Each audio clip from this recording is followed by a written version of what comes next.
Okay, here is a reference, I hope, for all the body bolts that on my Cerbera. I've made it to 29, so disclaimer up front is that check the comments. If anybody else has spotted any that I've missed on this video, I will, or they can add it into the comments. Okay, no more messing around. First two, down here. These are accessible by removing the radiator. Okay, I'm going to go inside the car first, because you have two at the bottom corners of both front footwells. You have the roll hoop mounts on the front here. You only have to undo the bolts, the nut and bolt, don't undo the captive one, which is slightly out of view there. Don't undo that one, don't need to, that's just mounting the roll hoop to the body. And it's the same on the other side. We also have to move the centre console, and the cubby hole, which is a separate part, has to come back in order to access that one there, and the same on the opposite side.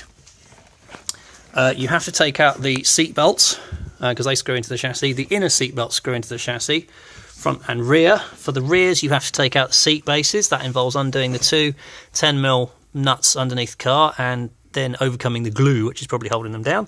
You don't, as I thought, well, it's the other way initially, you don't need to take out the seat belt on this side because it screws into the roll hoop, which in turn screws into the chassis. Again, well, this is slightly different because the locating bolt is in the middle, but you have to undo the one either side.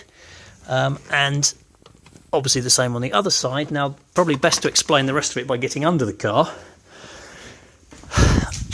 So, again, under the car, you have the front corners of the footwells on both sides.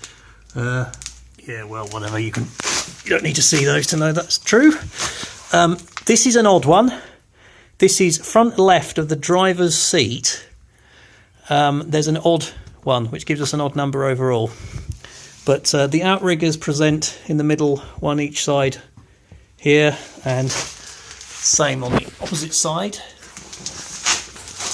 We have one each side there. But we don't have that odd one here, because of the differences in the way the seats are mounted. So those are odd. And then these are the... Gosh, sorry about the camera work here. This is what the roll hoop mounts look like.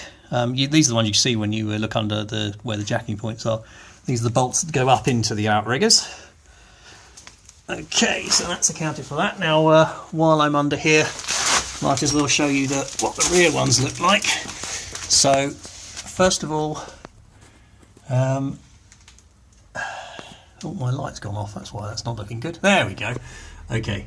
So these go into the boot floor underneath the fuel tank, and in addition, if I try and catch this on camera, get my finger up there, that is the bolt that goes into the chassis from behind the fuel tank. So the fuel tank you have to get out 4 bolts, and I'll show you what those look like from inside the car.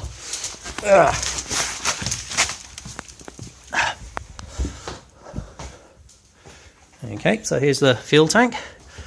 To get the fuel tank out, you have to, well, I had a right nightmare getting the carpet out of the way. To get the fuel tank out this far, you have to disconnect the return line, which is there. But now we have access to, firstly, that one, which is also being used as a ground connection. And underneath the rubber mat here, we have those ones that go vertically down. And I think that adds up to 29, but feel free to correct me.